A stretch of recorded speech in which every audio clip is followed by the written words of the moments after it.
All right, before we get into this episode of the George Poulos podcast, I have a really exciting plug. I just released my first journal on my merch store. So I've actually had my hands on this for a while. I wanted to make sure that I really loved this journal, and I can confirm I love this journal. I'm obsessed with it. I write my 3 morning pages in it every day. I'm about halfway through it now.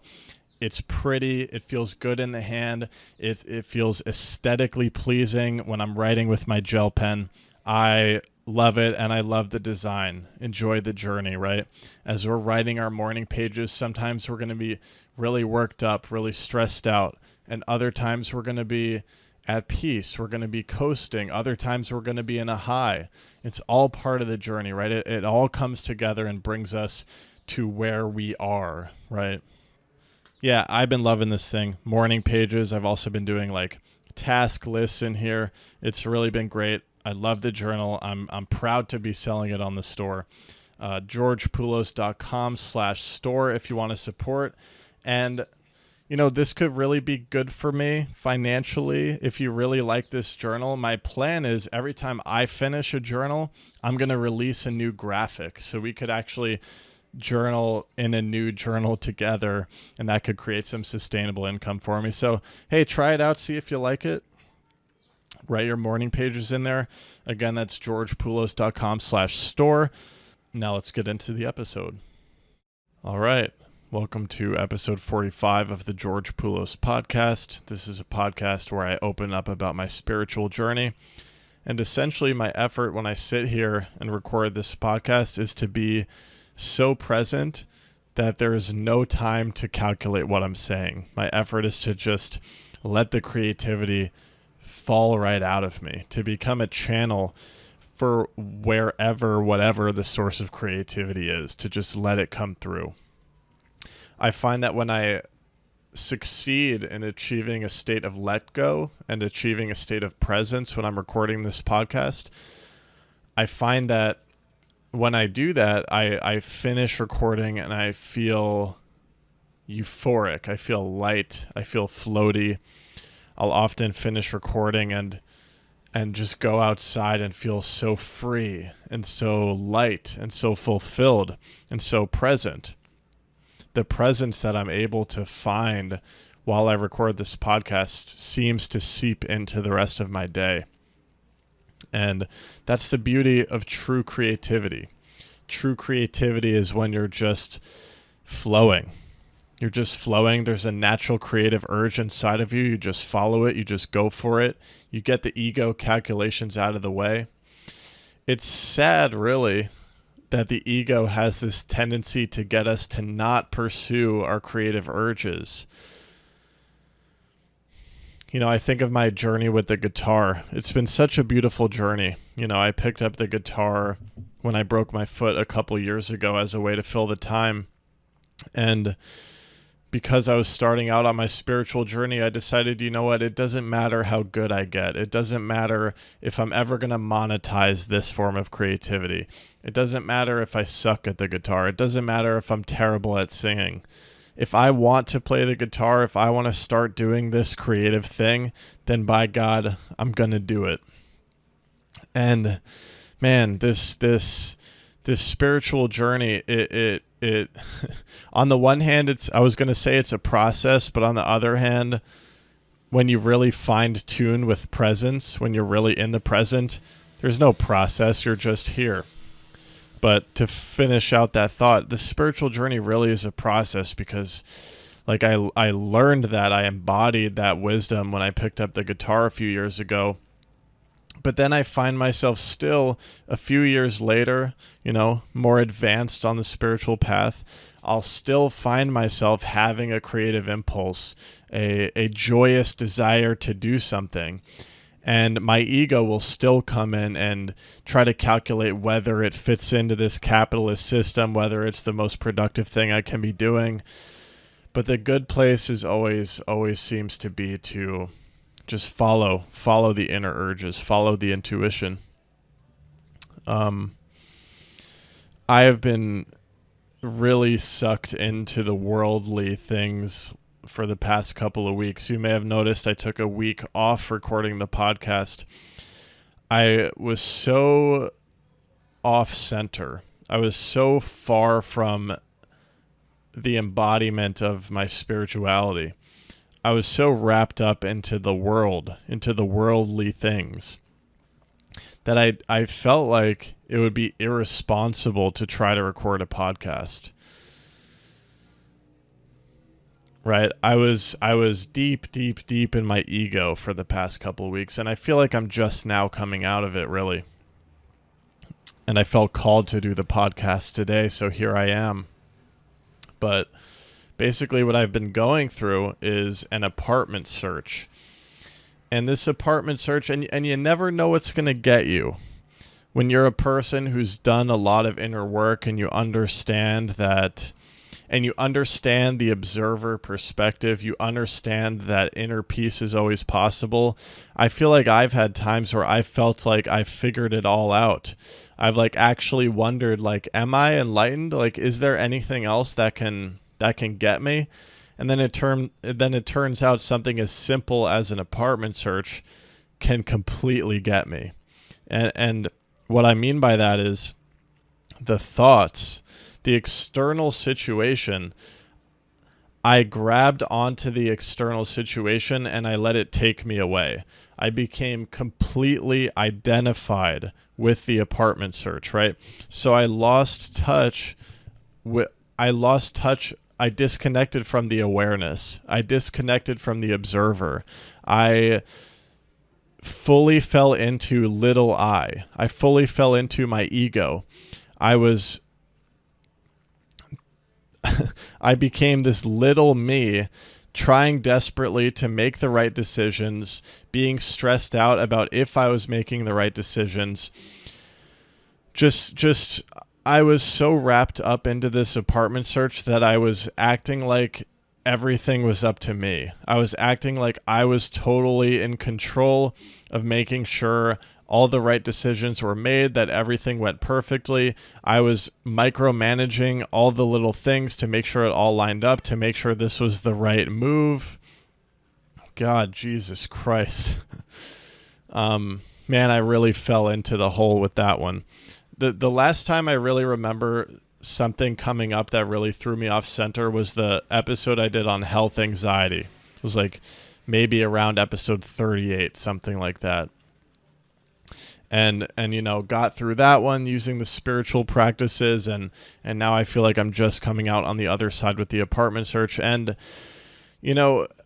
as spiritual beings, as beings who are consciously aware that we are on a spiritual path, something we have to be careful of, and something I fell victim to when I was really stressed out about this apartment search, was I added an additional layer of judgment upon myself for not being in touch with the spiritual truths, right? I was judging myself for being so anxious. I was judging myself for being so stressed out. I was judging myself for being so attached to the external situation, right? So that's a sneaky way that the ego comes in the back door, right? As spiritual beings, right? Whenever we are believing that we should be something other than we are, that's a clear indication that we are over-identifying with the ego. We're listening to the ego's calculations of who we should be, right? So sure, I could have done quote unquote better and been more at peace and been more centered and trusted the universe throughout this apartment search. But the reality is now, right, looking at the past of it, the reality was in those present moments, I was over-identified with the external situation, right? So that's the reality. That's the present to be accepted. That's the reality, which is real, which we must accept, right? Because we always cause undue suffering when we reject what is actually happening. So the temptation as spiritual people to judge ourselves when we've fallen off the path, that adds another unnecessary layer, right? I was already swimming upstream, trying to control everything, being stressed about everything about this apartment search. When the ego comes in the back door and judges me for swimming upstream regarding the apartment search, now I'm swimming upstream with twice as much effort. I'm creating more stress, more anxiety. It's a spiritual spiral that you got to be careful of, right? When you're struggling with something, when something has you hung up, right? Feel free to implement your spiritual practices. Go ahead and do that. I did that. It was very helpful for me. I actually ended up creating a YouTube video for my other channel where I talked about the routines that I used to get through that spiritual funk. Right? So I applied my practices. I transmuted that struggle into creativity, right? Transmuting fear into love. That's always a good thing. I kind of just lost my train of thought with that, but the point is, do your practices, but oh, and this gets deep because, right? Because if we're judging ourselves for not being spiritually aligned, that's also what is. So we want to accept that too, right? Did I just fall into the spiral trap again of judging myself for judging myself, right? We're going to make mistakes. The way that we escape all of this, this is a good one. This is a good blanket thing we can do to escape this entire spiral. Sink back into the awareness. Sink back into the awareness. Watch yourself going through the entire predicament. Watch yourself going through whatever the original stressful situation is. For me, it was an apartment search. Watch yourself judging yourself for stressing out about it. Watch the spiritual part of your ego judging yourself for not handling the situation with grace. Just see the whole predicament, right? Let's remember, no matter how deep in the spiral we get, no matter what the problem is, it literally doesn't matter. It could be anything. There is always the higher plane of consciousness. There is always the awareness consciousness, the consciousness in you that is aware of everything that's happening, right? This is what meditation teaches us. When we sit there in meditation, the thoughts are arising, and instead of grabbing onto them and identifying with them like we usually do, we just take note of them. We just observe them. We let them pass. We don't cling on. And if we found that we've clung on to a particular thought, the moment we notice it, the moment we notice that we've clung on, that's the spark of our awareness perspective, right?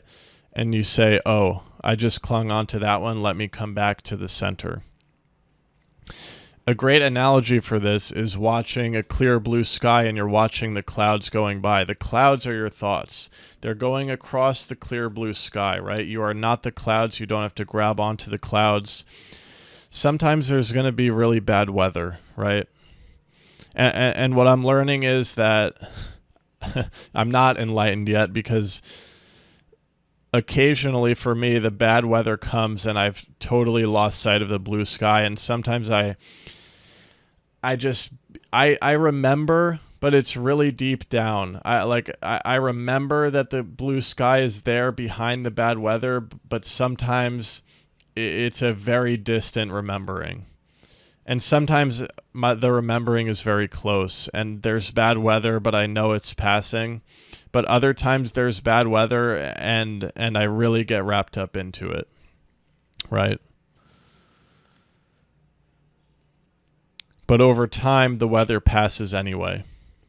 No matter how aware you remained, the weather passes anyway.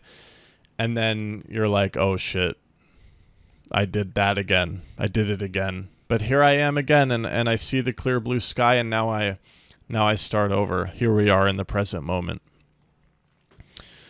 Right?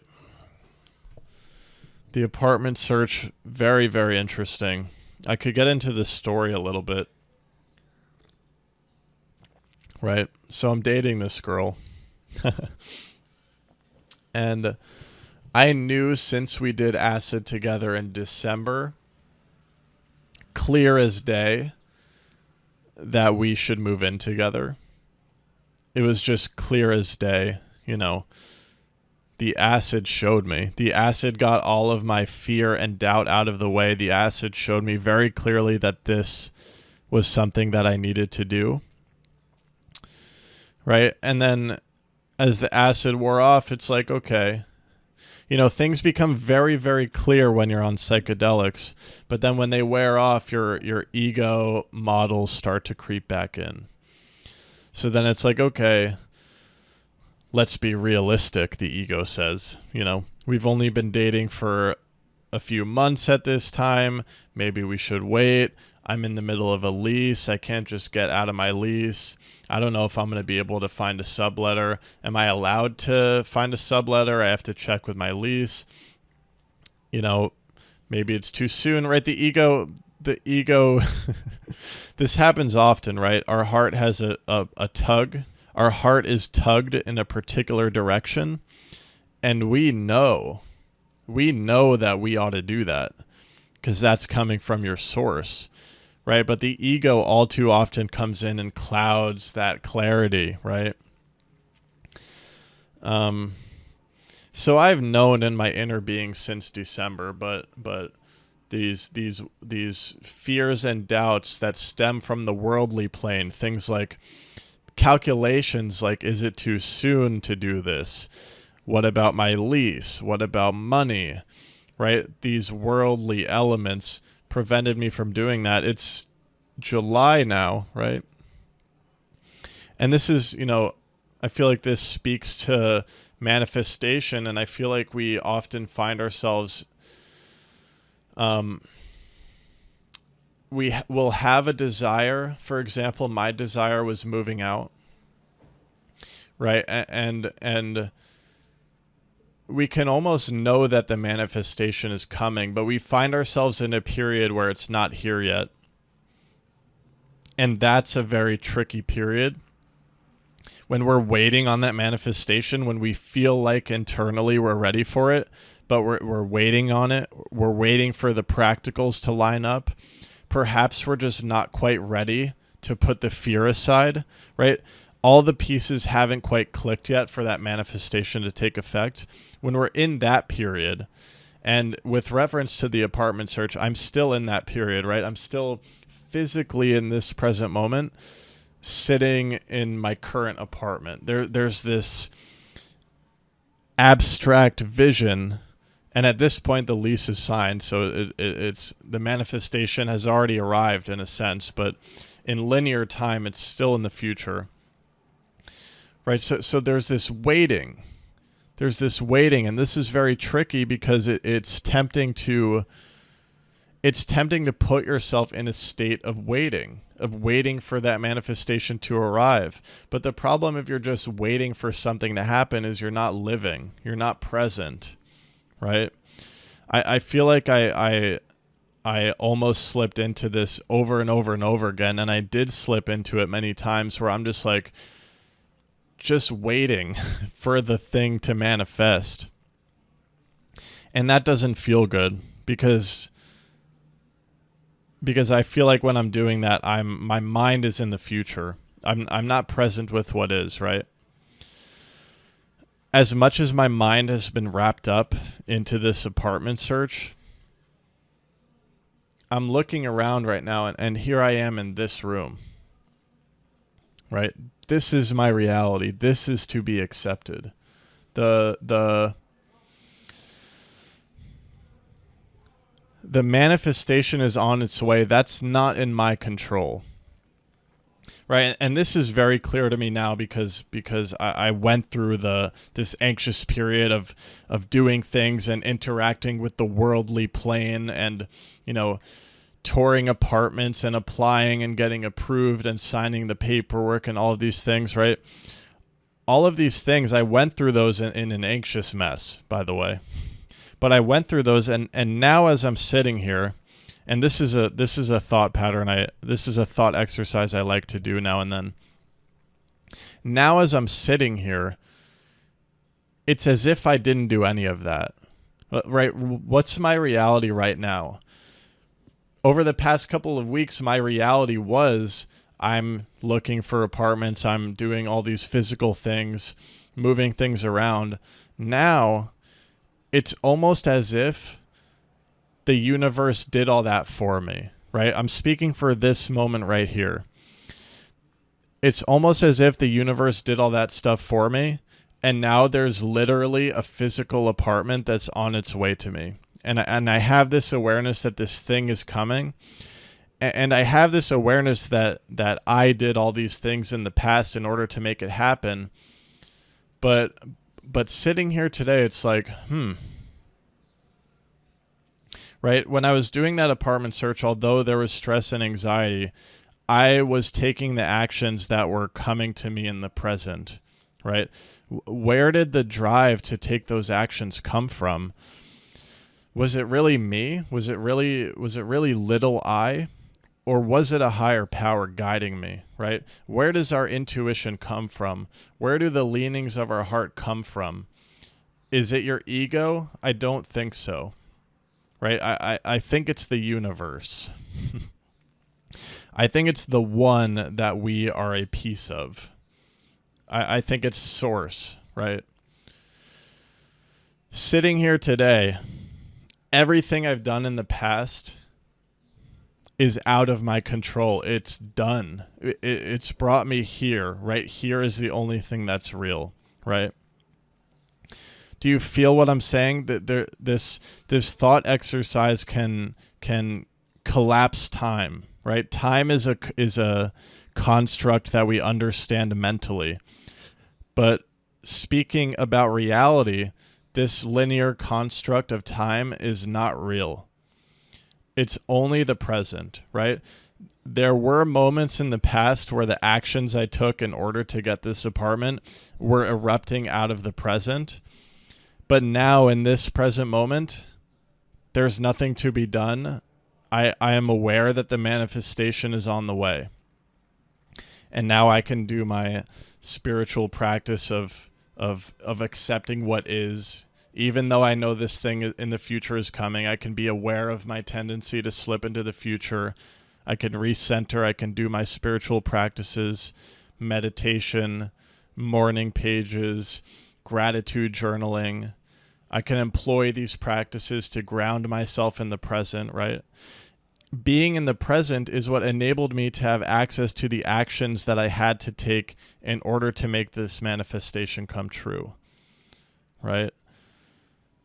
That's not to say during the process I wasn't slipping into the future. I was slipping into the future a lot. Pretty much every time we toured an apartment, I would envision my whole life in that apartment, and I would attach to it, and I would here's an interesting one. There were many apartments that from the listing I thought would be the right one. Like my ego really attached to those particular apartments. There was one that I was like, this is the one. This is definitely the one.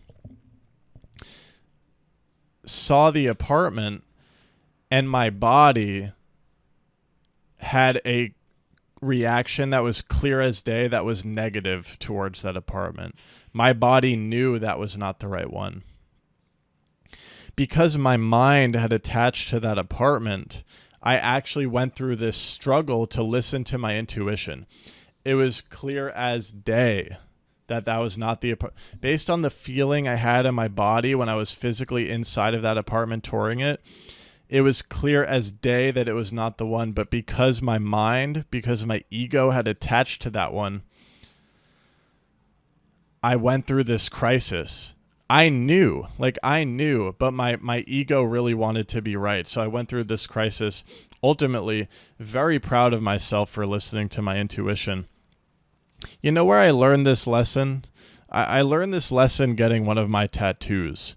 I was getting this bicycle tattoo on my thigh. This is like very early on in my spiritual journey, right? I was getting this bicycle tattoo, and the stencil was looking pretty good. And then we were talking about whether we wanted to put this line on it. The line would basically represent the ground that the bicycle was on. And we put the stencil on with the line, right? And a lot of things were going on here.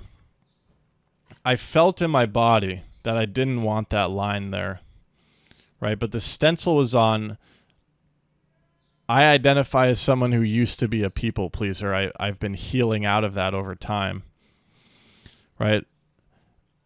My body knew that I wanted to get rid of the line, but my ego, my people pleasing tendencies made me clam up, and I was afraid to say anything. So in that instance, I didn't say anything because I did not have the awareness and the courage to follow the truth that I do now. I listened to my ego fear, my fear that I would displease or annoy this person, and I let him permanently tattoo my body in a way that my body rejected, right? I felt that reaction when I saw it. I didn't like it, but I was scared to follow my intuition. And I paid the consequence. I got home and I was like, fuck. Like, why didn't I just say something? And that was a big lesson for me. Okay. That was a situation where I chose fear, where I chose to identify with the fearful thoughts so much that I rejected my own inner intuition. That ain't good, right? That ain't good. I'm pretty sure I just read this in The Power of Now by Eckhart Tolle. I've really been liking Eckhart Tolle lately. He's really been hitting this spot. When I went through this apartment search, I was in such a low. I was in such a period of fear and doubt and stress and anxiety that I've been watching a bunch of like spiritual lectures and reading a bunch of books, and I ended up picking up A New Earth by Eckhart Tolle. Only read a little bit of it, but it was extremely helpful. Right? So like I said, when I was in this low, I was employing my spiritual practices as sort of grounding techniques, and that includes reading spiritual thinkers, reading people that I trust are in touch with the truth. Essentially asking for help, asking for clarity, right? Lending a hand out, asking for help. I think I read recently in The Power of Now, Eckhart Tolle wrote that whenever you're in doubt, whenever your mind is telling you one thing but your body is telling you another, listen to your body, right? The mind is a newer form of intelligence. The body is millions of eons, has millions of eons of years of intelligence baked into it. That's our deeper source of wisdom. The mind is a new thing, and as humans, we're still working it out, because currently, obviously, we're over-prioritizing the mind, over-prioritizing the ego. Be skeptical of what the mind tells you, but what the body tells you, it's pretty sure to be right? Like if your body is rejecting something, like that reaction I had in the apartment, or the reaction I had when I saw this tattoo stencil, it's pretty safe to trust that. And if your mind is disagreeing with what your body is telling you, generally it's going to be safe to defer to the body, because that's your deeper source of wisdom. That's a source of wisdom that's more connected to the whole that we are a part of, whereas your mind is the part of you that thinks you're separate, right? So the mind has sort of an ulterior motive. I brought up the tattoo example because that was an instance where I witnessed, my awareness increased, my awareness of the fact that when I choose fear, it doesn't work out as well for me, right? When I choose the mind over my body, when I choose the ego over my intuition, it doesn't work out as well for me. I remember I got home, I was like, fuck, god damn it. Like, what's wrong with me?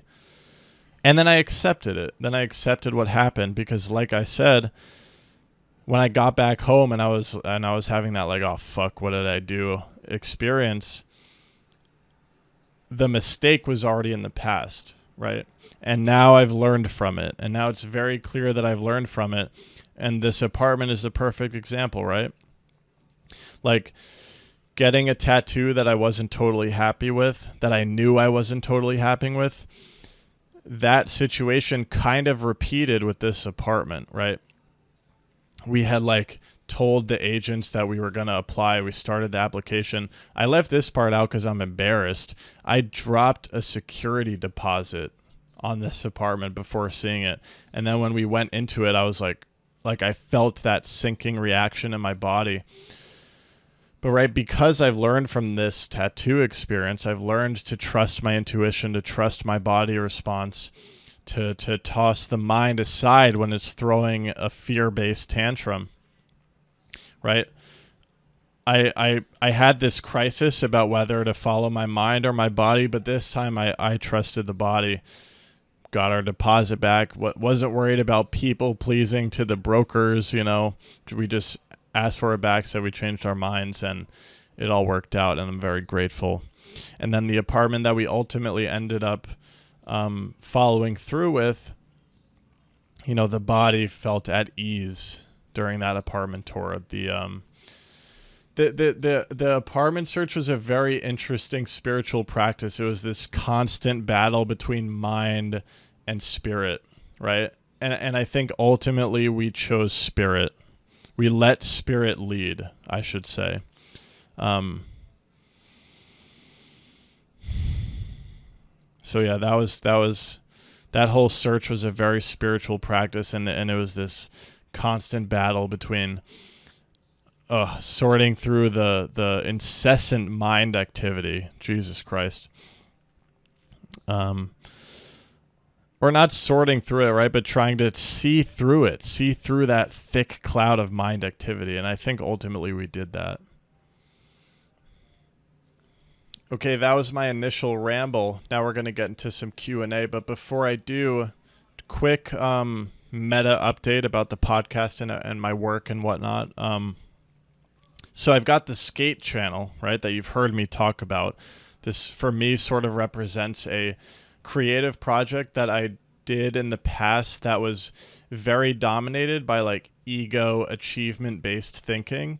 And while there was certainly some an inherent creativity being poured out onto that channel, it also for me represented this over identification, this attachment to external validation, this attachment to algorithmic performance, this attachment to identity as a skateboarder, right? So I really evolved spiritually, and I have this perspective on this channel now, and I decided I'm ready to post whatever I want on that channel. So I mentioned I made the video about routines, and I posted it to that channel. I may get into that more, and what excites me about sort of doing YouTube videos, really making whatever I want to make on that channel, is I feel like it almost frees me up to go deeper into the spiritual shit on the podcast, right? I think of when I did this podcast for patron only, and I was able to really get very vulnerable, be very honest, speak on subjects that I felt were taboo, right? I when I was doing it for just Patreon, I was very brave. And then when I shifted to public, it's almost like my YouTuber energy and my YouTuber instincts started to merge with this desire to spiritually express myself very openly, and they kind of combined into the podcast. But I'm having this feeling that maybe they ought to be separate, right? So the podcast would be fearless deep dive exploration into my spiritual journey, and the YouTube is kind of going to be accessing this different part of my creativity. And the beautiful thing is that, and this took me a long time to realize, is that I don't have to settle on any one thing, right? I can continue to experiment and continue to allow this all to just unfold, right? So I had this feeling that I wanted to make the YouTube video on the skate channel, so I just did it. It felt good. It's kind of freeing up this energy from deeper within to come out onto the podcast. It feels good. So I just wanted to leave that update in case you want to subscribe to what I'm calling the skateboarding channel, but it's really not going to have much skateboarding on it anymore. But it is going to be a place where a sort of new, different form of creativity is going to come out. I also just unfollowed everybody on Instagram again. I discussed this in one of the episodes on the podcast. That was another thing that came out of my acid trip, right? I explained this really well in that episode. Essentially, I had the desire to follow everyone. I had the desire to unfollow everyone on Instagram for probably over a year. And when I did the acid, because my intuition clarified, I finally did it. It felt so good, right? That acid trip was in December. It's been a long time. It's July. It's June, July, late June, July. I slowly started following people on Instagram again, right? And recently, I would say this time it hasn't been a year. I would say for the past 1 to 2 weeks, I've started to feel like I want to unfollow everybody again. And I finally realized, oh shit, I'm doing it again. I'm waiting on an intuitive pull because I'm calculating what about the social contracts? What are people going to think?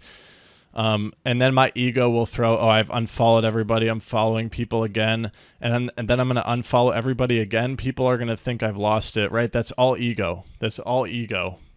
So I just dropped it. I unfollowed everybody again. It already feels great.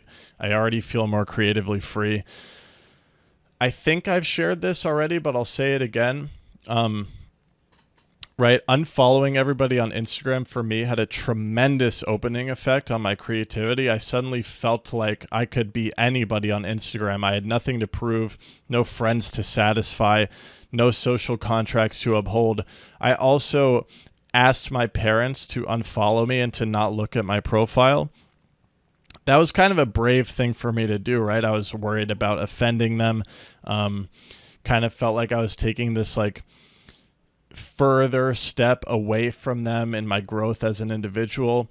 It was difficult, but I did that. I followed that intuition as well. And that also really helped me just expand and really tell the world who I was becoming.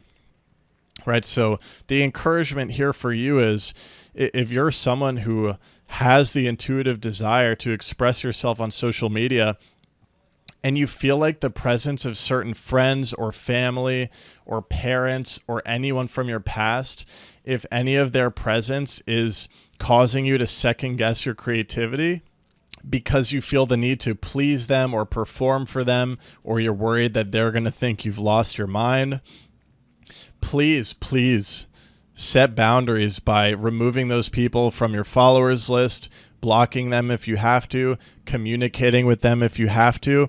Set your boundaries so that you can be who you are on social media, right? Like this is not a joke. This is like this is very real. Like social media can be used for you to expand into who you're meant to be, right? Like if you have the courage to share your creativity on social media, but there's the presence of certain people that are holding you back, you might be preventing yourself from stepping into your highest good. You might be preventing yourself from getting started on what's going to become a blossoming, thriving, beautiful, fulfilling creative career, right? You got to do what you need to do so that you can step into who you want to become. One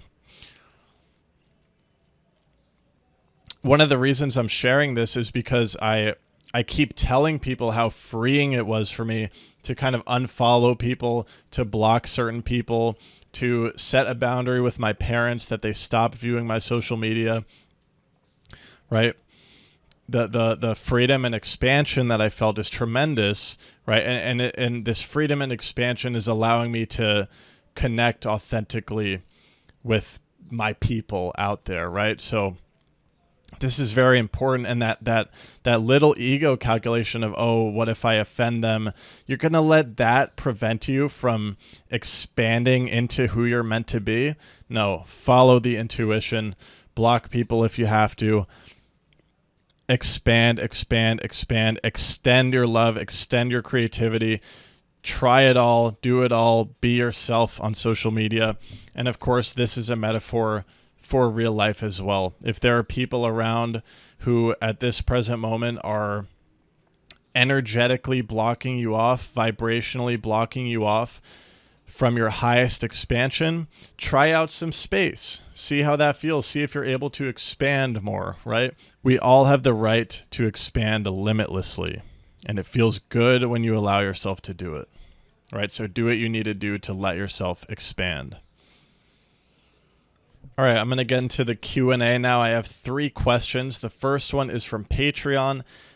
If you join me over at patreon.com/George Poulos, I give top priority to answering patron questions and comments on this podcast. So here's the first question. I'm curious what your thoughts are on harmonizing conscious, sustainable, eco-friendly/ethical living with what's best for you personally, balancing the we versus the me. Say with food. I have been following a plant-based diet for a few years, and sometimes I consider expanding into other foods, but it's like pre-felt guilt clouds my clarity on what the best food is for me. So I stick to what I know. It does feel good to eat plant-based, but I consciously know it's not just about diet, and we want to enjoy life too. It's the whole effort that matters in all areas. I know there are other ways to reduce environmental impact, like buying local food, etc. Interesting question. Thank you for it. All right, so immediately what comes to me is another experience I had on that same acid trip in December, right? So I was having the trip, I was starting to get hungry, and I made myself some pasta. It was just pasta with a jar of sauce that I got at the supermarket. I thought it would be a super easy dinner to make for myself when I was tripping, right? And when I took my first bite of this pasta, I knew clear as day, just like I've been saying with the other acid experiences, that my body did not like that pasta. My body rejected it. It felt bad in my mouth.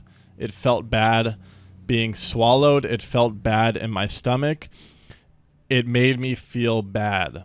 My body did not like the pasta, right?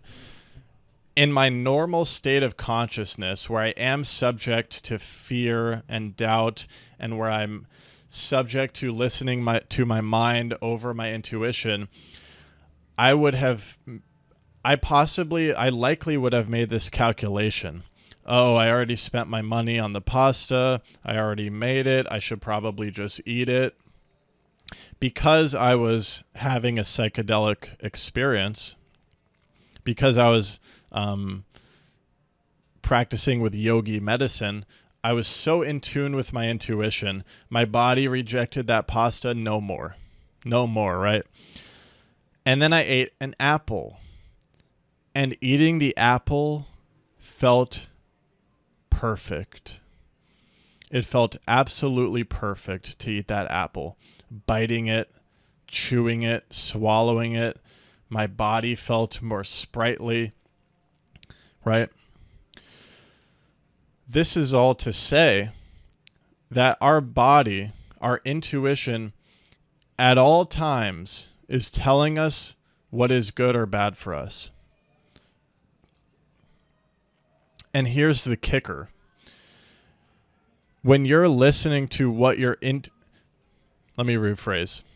When your intuition, when your heart tells you that something is good for you, I can almost guarantee you it is also good for the whole, right? The trap that we've fallen into, right, is that we think that our mind can effectively calculate what is best for the whole. We let our minds convince us that, oh, eating plant-based is going to be what's best for the whole. We let our minds convince us that, oh, these are the things that we have to do to save the planet. The problem is our mind is fucking wrong basically all the time, right? Is the story connecting, right? I'm not saying that me choosing to eat an apple instead of a bowl of pasta during the acid trip is going to save the world. But it's the bigger thing. It's the wisdom of listening to your body, of listening to your heart, of tuning in with source. That's what's going to ultimately save the world when enough of us are tuned into our hearts, right? We're not going to save the world by when enough of us calculate with our ego that, eating plant-based makes us good people and right. The problem is when you act ethically based on your ego, all you're giving yourself is an ego boost. You think you're such a good person. You think you're saving the world. But the reality is you have no idea if you're being helpful at all, right? Source knows. The universe knows. That the deepest part of your being knows, but your ego does not know what is good for you. Your ego does not know what is good for anyone, right? The ego is what drives people to live a miserable life. The ego is what drives people to live an entire life wearing a mask, an entire life hiding themselves, right? The ego could also be what gets you to commit your entire life to a diet that is unhealthy, that your body is rejecting. I went through something like this recently when I started going to the gym. I was like, "Oh, I'm going to bulk," right? Like I want to get big, I want to get muscular. So I started drinking all these protein powders and I started eating right? Oh, this is so silly. I started eating past my natural hunger limit, right? I was eating as much as I could, literally actively rejecting my body's wisdom. Oh, looking back on it, so spiritually foolish to do that, right? To reject the wisdom of my body in favor for a calculation my ego has made that my ego thinks is what's best for me. The ego doesn't know. Right? So it is my view that the best thing you can do for both yourself and for the whole is to literally just follow your heart, is to literally do what feels good for you, right? It's not to sacrifice yourself so that you can do the righteous thing, because that's an ego calculation that's giving you a nice ego boost, right? You have no idea if that's beneficial for the whole. Think about a planet where everyone is existing in the present, is following their hearts. We're going to live in the most peaceful, beautiful, utopian harmony if enough people are doing that, right? There's going to be no, if our world is not see, that's the thing. The trying to be righteous based on your ego, that's the same ego forward thinking that's gotten us into the entire mess. Right? So trying to be righteous based on ego is not really going to get you out of it because you're still worshiping the ego. I believe that what's going to get us out of the mess, starting with you personally, right? We all personally have to lift ourselves up out of the chaos in order for the collective to exit the chaos. What's going to allow that to happen is we work on our personal, right? We actually get to be a little selfish. We actually get to follow our intuition. We get to follow our heart. We get to do what feels good. We don't have to listen to our ego, which is telling us to make sacrifices because that's how we're being helpful.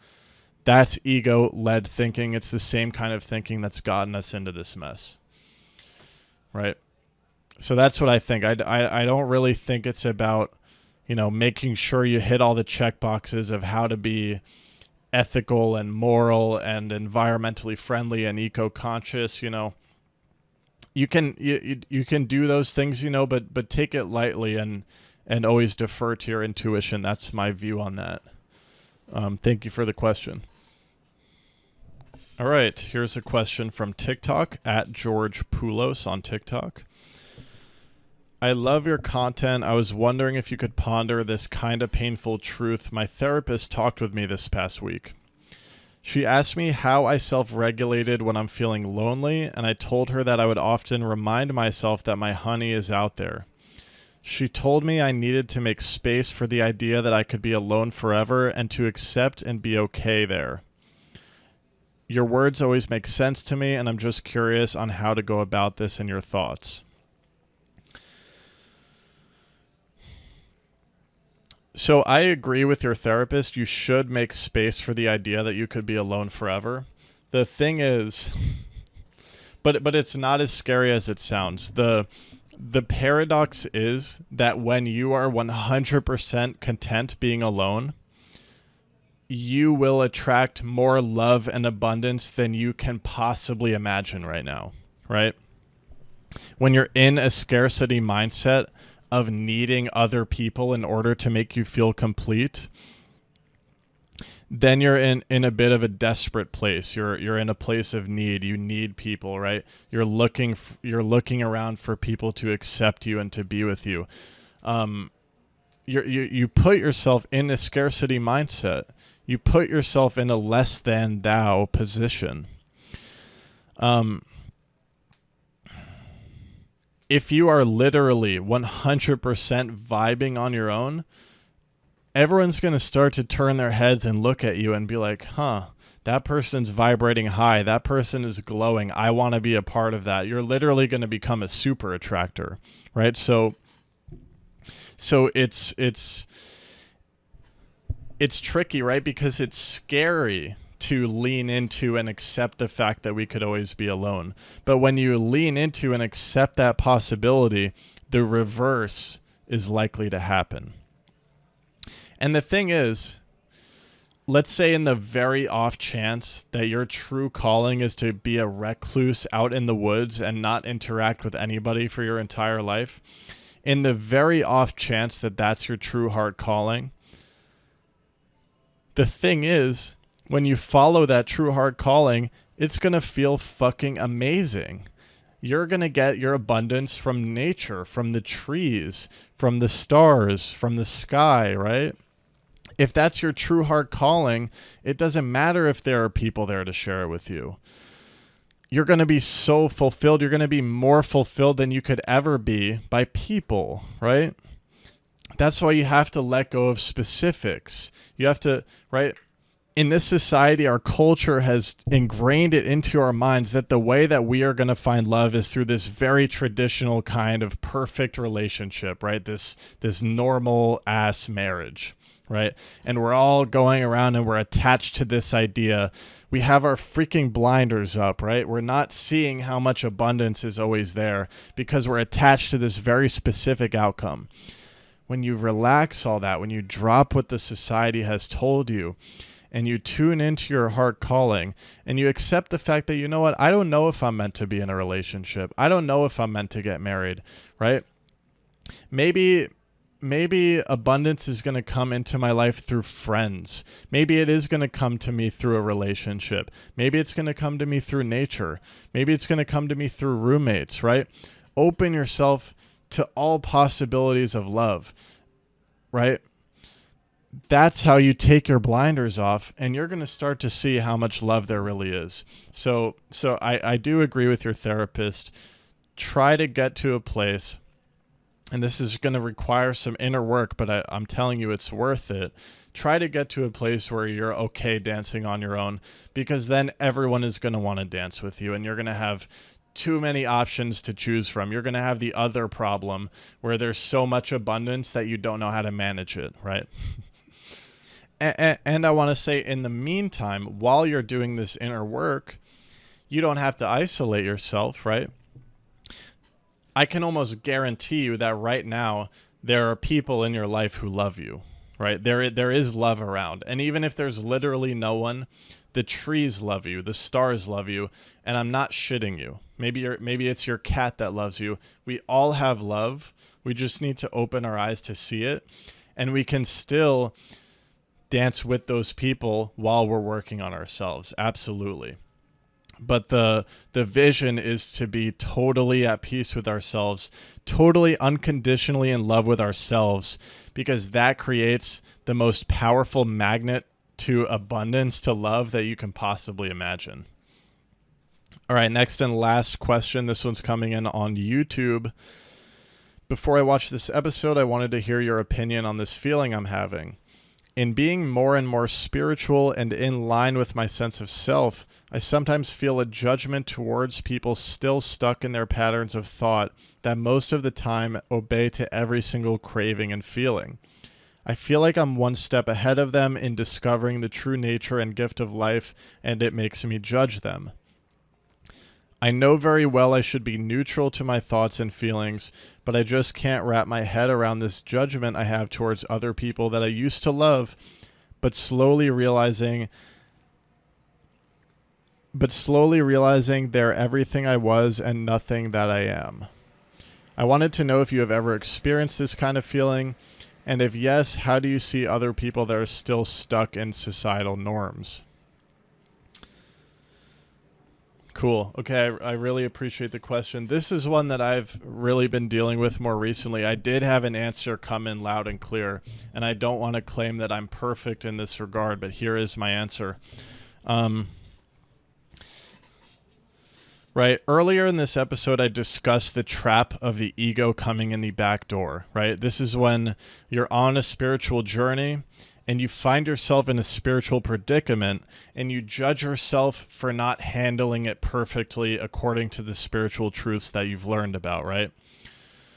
So that kind of sounds like it's happening when I hear your question. You're actually judging yourself for judging other people. But remember that you're a human who is learning and evolving, and you're going to make mistakes. What you could do alternatively is when you find that you're judging other people, sink back into the awareness perspective. Be aware. Okay, look, I'm judging this person. Right? Be aware of what you're doing. As you cultivate that awareness, that judgment over time is going to fall away. Right?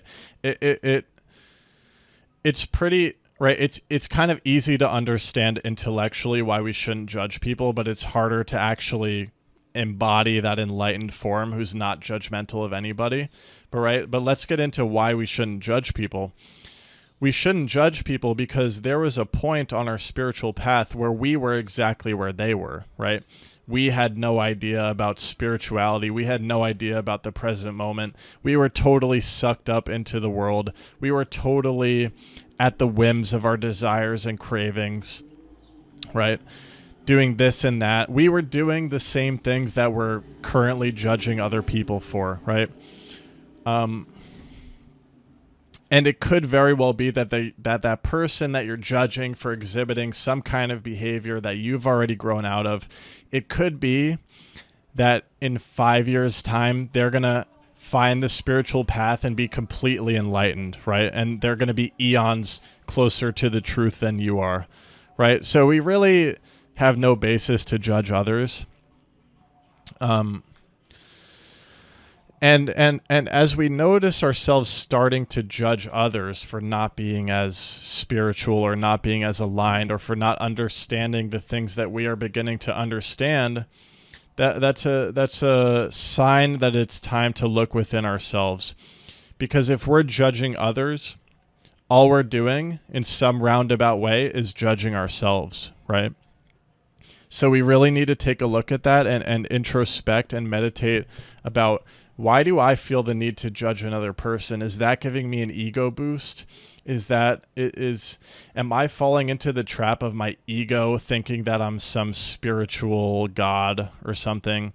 Is my ego attaching to the spiritual path, right? If we're judging others at all, it's a sign we're in our ego, right? Now, I want to make a differentiation between judging and setting boundaries, because sometimes we need to set a boundary so that we can step into our highest good, right? And a great example that I just gave in this episode was if you need to block someone on Instagram, such as your parents, so that you can express yourself freely, that doesn't mean you're judging them. That means you're doing what you need to do so that you can grow and expand, right? It's another thing if you're sitting there and you're like, oh, my parents don't get it, like they're so stupid, right? If you're harnessing that judgmental energy towards them, that means that you have more growth to do. Because in that higher plane, in that enlightened state, there's no reason to judge people. You're expending energy on judgment, which is getting you nowhere, right? If you're truly in tune with yourself and striding along your path, there's no reason to judge others. If anyone is spewing a negative vibration towards you, all you're going to do is put up a force field and keep moving on your path. You're just going to keep striding forward. if you're really in tune with yourself and if you're really striding along your spiritual path, you're not going to pause on your path, turn around and look at people who aren't as far along as you, point the finger and judge them, right? If you take that action, you're essentially bringing yourself all the way back to where they are, right? So if you find yourself judging people, importantly, don't judge yourself for doing it, because you're still a human. You're still learning, right? Don't swim upstream even harder by judging yourself for what is happening in the present. If in the present you find that you're judging people, embrace that as a present, bring awareness to it, right? You don't have to judge yourself and swim upstream with double the effort. You don't have to judge yourself for judging others, right? Sink it to the awareness perspective. Notice your tendency to judge. That's really all you have to do. Introspect on it. Think about why you're judging others. What is it doing for your ego? As you start to bring the light to this behavior, it's going to slowly start to unravel. And I'm by no means perfect in this regard. I deal with this a lot, right? I can over-attach to this feeling that I want to be around people who get it, and I'll slip into judging people who don't get it. But I do see very clearly that when I'm slipping into that judgment, I'm losing touch with my center, right? And every single human being out there has the capacity to become fully enlightened, and we should be holding that vision for them, right? So even if they're kind of exhibiting a low vibrational behavior, we shouldn't judge them for it. It's their manifestation of where they are on their learning journey, right? We're all walking each other home.